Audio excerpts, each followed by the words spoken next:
నమస్తే అండి. మేము గురు పౌర్ణమి సందర్భంగా అన్నవరం సత్యనారాయణ స్వామి ఆలయానికి వచ్చామండి.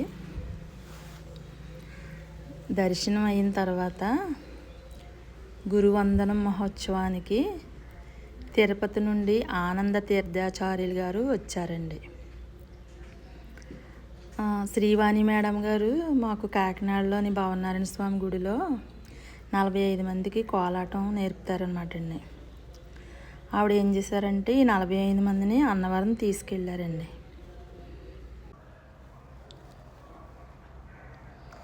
ఈ 45 మందికి దేవుడు దర్శనం అయిన తర్వాత అండి, దేవుని ఊరేగింపులో మేము కోలాటం ఆడుతూ పాలు పంచుకున్నామండి. అది మాకు చాలా సంతోషంగా ఇచ్చిందనమాట. అంటే దేవుడితో అది ఎవరికో కానీ రాదనమాట అండి. ఆ దేవుడితో పాటు ఊరేగడం అనమాట. ముందు మేము కోలాటం ఆడుతూ తర్వాత పంతుల వాళ్ళు మంత్రాలు అవి చదువుకుంటూ చాలా బాగుందన్నమాట అండి.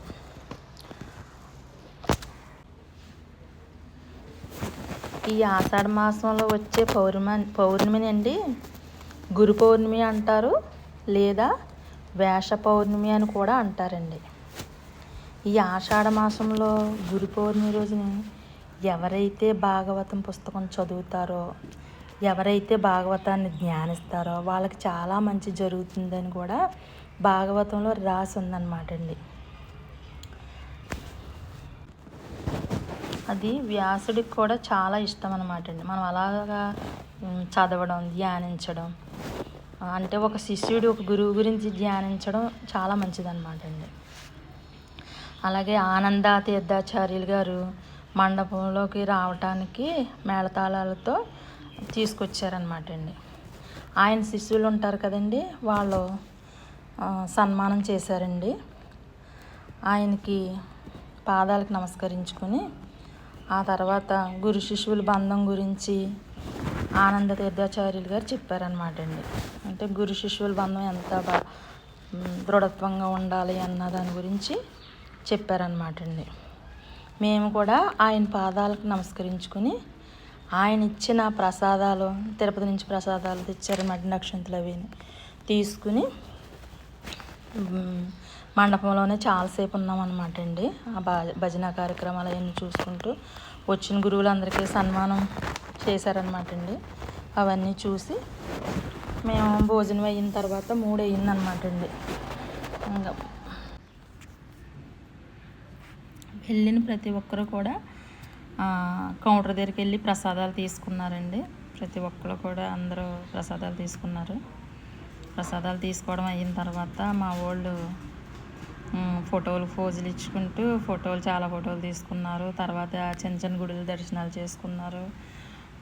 ఇవన్నీ దర్శనాలు గట్రా అన్నీ అయిన తర్వాత చిన్నపిల్లలు స్టేజ్ మీద భరతనాట్యం చేశారండి.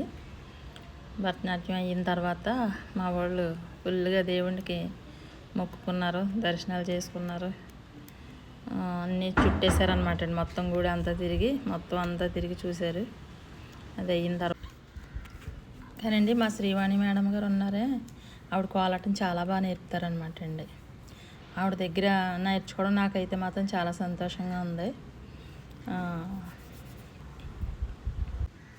ఈరోజు అంతా చాలా బాగా జరిగిందండి. అన్ని కార్యక్రమాలు చూసుకున్నాము. తర్వాత మేము ఇంటికి వెళ్ళేసరికి 5 అయిందండి. ఈరోజు ఇక్కడ కార్యక్రమాన్ని ఇంత అంగరంగ వైభవంగా మేము జరుపుకుంటున్నామంటే దాని వెనుక శ్రమ వహించి ఇది తమ యొక్క ప్రత్యేక కార్యక్రమాన్ని భావించి ఇంత అనుకూలాన్ని వచ్చిన వారికి భోజన ప్రసాదము, ఉపహారము, ఈ వసతి, మైకు, స్టేజ్ ఇవంతా కూడా కల్పించిన వాళ్ళు మన ఈ దేవస్థానపు అధ్యక్షుల వారు, చైర్మన్ గారు రోహిత్ కుమార్ గారు, వారికి నేను సభాముఖంగా.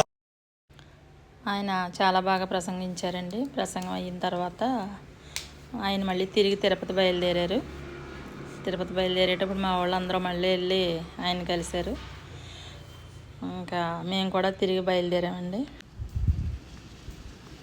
అలాగే మాకులాగే ఎక్కడి నుంచో చాలా దూరం నుంచి గురు శిష్యులు కూడా వచ్చారండి. హైదరాబాదు, జంగారెడ్డిగూడెం, ఖమ్మం అలా వచ్చారనమాట అండి. వాళ్ళందరూ కూడా బయలుదేరారు. ఈ వీడియో మీకు నచ్చినట్లయితే అండి లైక్ చేయండి, షేర్ చేయండి, సబ్స్క్రైబ్ చేయడం మర్చిపోకండి. ఉంటానండి. బాయ్ అండి.